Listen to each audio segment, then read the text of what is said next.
The Bay Area, ever since the gold rush, has been an innovative, pioneering area that's always worked for equality, freedom, liberty, but there really hasn't been much of a church presence in the Bay Area. It wasn't until the mid to late 1990s that the church began to take root and grow.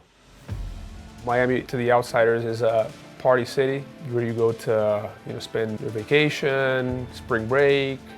But then there's the real Miami.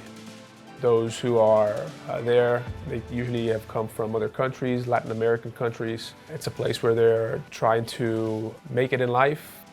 Some of them are there seeking refuge from the current political climate. It's a mix of energy, colors, vibrancy, but also there's a lot of darkness and social injustice in the city as well. Phoenix, Arizona is in the southwest, so we're a very diverse city. So there's a lot of different cultures and people groups. We've grown so rapidly, there's been a lot of gentrification that has happened pretty quickly. And so we've had a lot of tensions and divisions in our city, and that's been one of the things that we've had to think about how do we address and press into as a church. Chicago is a vast city, 9 million people, metropolitan. It's a global city, but it's gritty, so it has this kind of hard center to it. But beyond that, I've been in Chicago 20 years, and I see a growing spirit of collaboration and unity among pastors.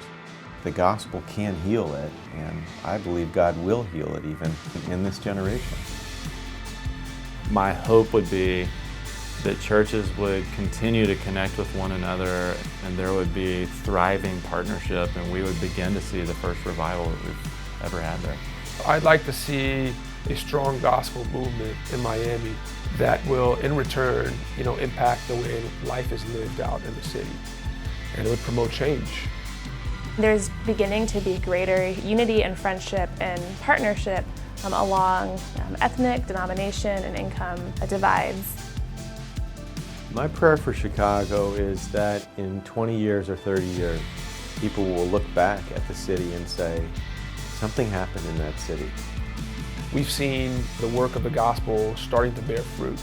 Planters coming in from the outside that have received the proper assistance, the proper training, that are not necessarily just adding converts, but mobilizing people to do work of the gospel in the city. We need hundreds of new churches and hundreds of well-trained leaders. The resurrection is real and the cross is real, but His power is real also to raise up those leaders if we call out to Him.